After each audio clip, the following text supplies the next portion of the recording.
Sugar donuts, napakadali lang gawin ito. Pero gawin natin sugar cinnamon donuts ang coating ng ating mga donuts. Let's get started! Hi, I'm Dance and this is my channel.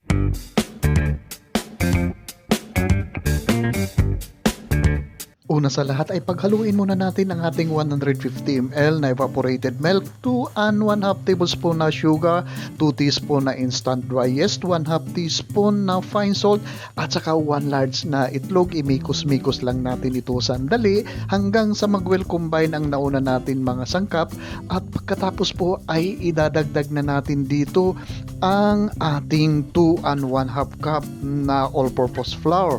At gamit ang ating spatula ay haluin muna natin ang ating mga sangkap dito para ma-well absorb po ng ating flour ang ating wheat ingredients dito.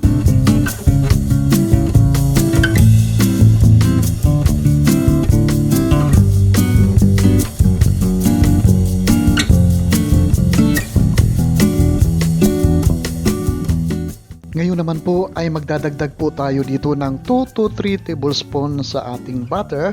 Room temperature po ang ating butter, at gamit ang ating mga kamay, malinis na kamay, ay itutuloy-tuloy lang po natin ang ating paghahalo dito, ang ating pagmimix, ang ating pagninid dito sa ating dough hanggang sa ma-achieve natin ang isang hard na dough.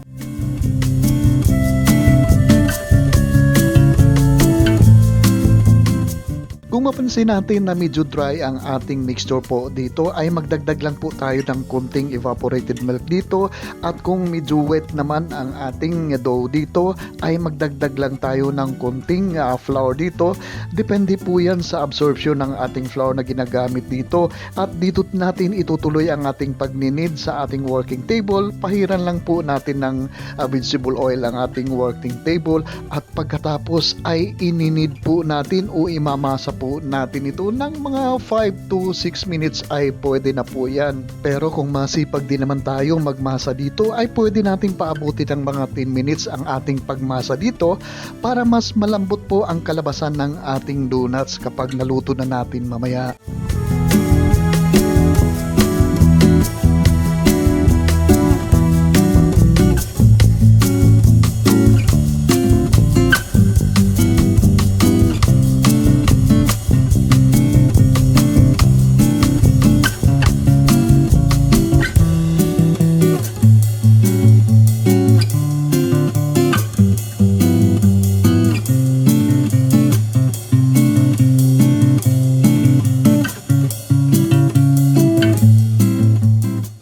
Ayan, di ko kinaya magmasa ng matagal, mga 5 minutes ay siguro pwede na ito.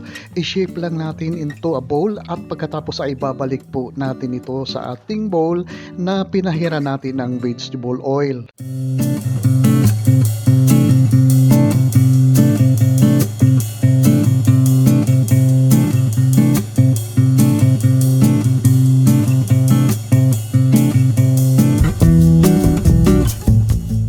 Tatakpan muna natin ito ng isang plastic, at pagkatapos po ay ipaparest o ipapaalsat natin ito ng mga 1 to 2 hours o hanggang mag-triple po ang size ng ating dough dito.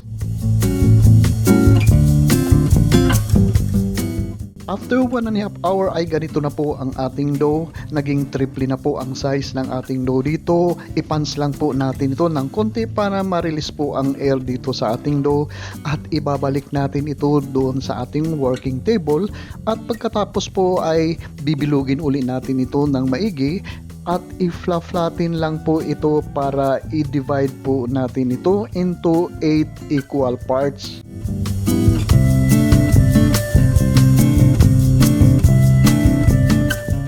Tulad ng sinabi ko kanina ay i-divide po natin ito into 8 equal parts, pero maya-maya ay magiging 10 pieces po ang ating donut ang kalalabasan po dito, dahil yung mga gitna-gitna na bilog ay gagawin din po natin ito na donuts mamaya.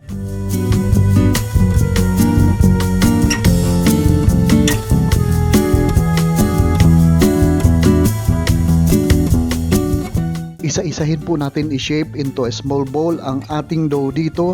Kailangan makinis na makinis ang ating pag-shape into a ball para mas makinis din ang kalalabasan ng ating donut mamaya kapag naluto na po.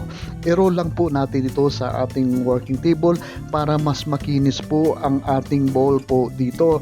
At pagkatapos po ay i-press lang po natin ito maya-maya.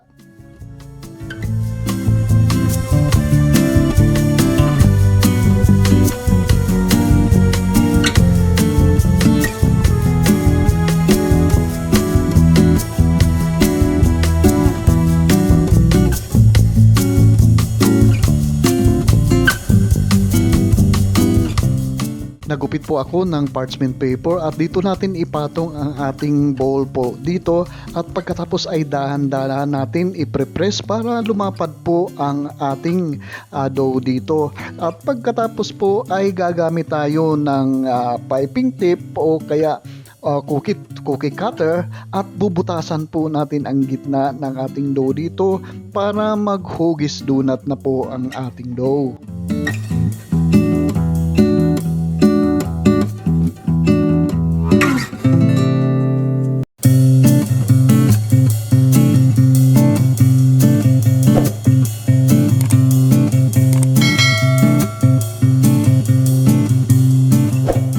At yung mga natanggal natin sa gitna ay imamasa uli natin ito at isi-shape natin ito into a ball at makakagawa po ulit tayo dito ng mga dalawang donut po dito. Ngayon naman po ay takpan natin ng cheesecloth ang ating donuts po dito at pagkatapos iparest lang po natin ng mga 30 minutes at ito po ay ready na po natin iprito. Ipriprito lang po natin ito sa ating pinainit na mantika hanggang sa maging golden brown po ang ating mga donuts po dito.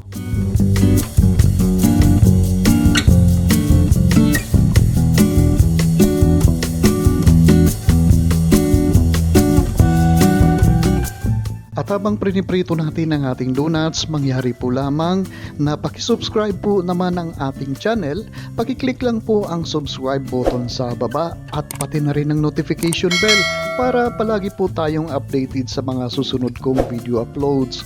At kung meron po kayong mga comments or kung meron po kayong mga request na recipe, pakipost lang po sa comment section sa baba at sisikapin natin na tugunan ito. Sa isang bowl naman maglagay lang po tayo ng 1 cup na granulated sugar at idagdag natin ang 1 tablespoon na cinnamon powder. Haluin lang po natin ito ng maigi at ito po ang gagamitin nating pang dip o pang coat sa ating donut.